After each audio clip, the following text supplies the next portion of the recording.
Mengupas Zheng Weijian, buzzer Anies yang secara mengejutkan berbalik menyerang Anies. Benar atau hanya akting? Akhir-akhir ini aksi Anies Baswedan dan Ganjar Pranowo sedang trending dibicarakan di jagat media sosial. Berita kedua orang ini yang digadang-gadang menjadi salah satu kandidat calon presiden 2024 nanti banyak menghiasi berbagai media. Bahkan setiap aksi keduanya sering diperbandingkan satu sama lain.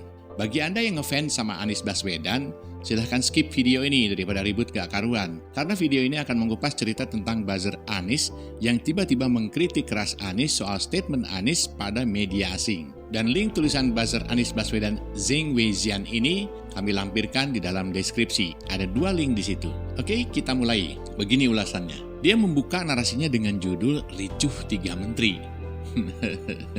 Judul ini cukup membingungkan karena yang ricuh sebenarnya bukan 3 menteri. Mungkin dia sebagai buzzer Anies menggunakan judul itu agar bisa dibaca oleh banyak orang. Strategi dalam membuat judul dari Zheng Weijian ini patut diacungi jempol, hebat lah. Judulnya keren, seolah-olah ingin membenturkan ketiga menteri itu di sosial, Menteri Keuangan dan Menko PMK, membenturkan Sri Mulyani, Juliari dan Muhadjir. Tetapi isinya justru membuat kecewa para pendukung Anies. Isinya adalah mengkritik Anies dan koran pembenci Indonesia, Sydney Morning Herald, dengan jurnalisnya yang sekarang karirnya terancam karena mendukung Anies dan menjelek-jelekan Kementerian Kesehatan yang dikomandoi oleh Dr. Terawan.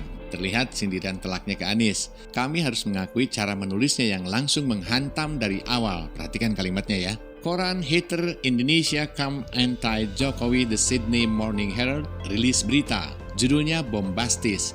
Anies Baswedan dirintangi tes swab. Hoax.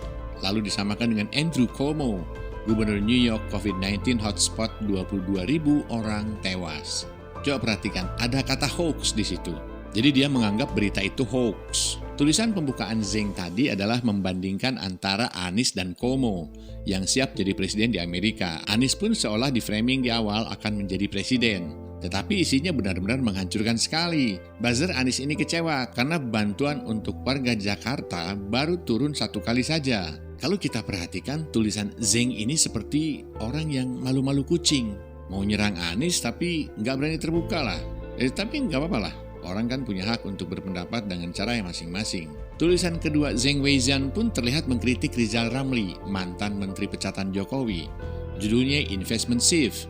Zheng menyebutkan bahwa kalimat Rizal Ramli di YLC sangat rasis dan membuat mayoritas etnis Tionghoa khawatir. Karena ada beberapa orang yang tidak bisa membedakan antara negara Cina dan etnis Tionghoa di Indonesia, termasuk Zheng Weijian sendiri.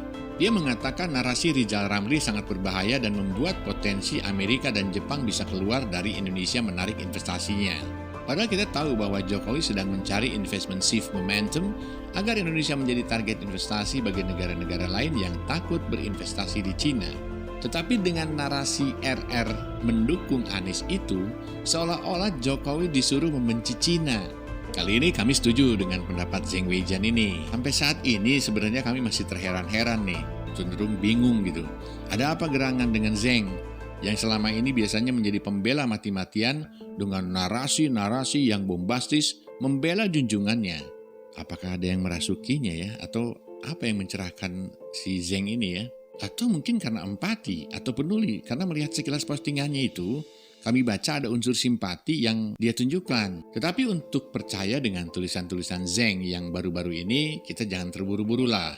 Ciri khasnya yang menggunakan kalimat-kalimat yang terkesan keren, ke barat-baratan, ke Inggris-Inggrisan, cas-cis-cus, tanpa konteks dan penempatan kalimat yang sesuai, buat kami tetaplah harus waspada.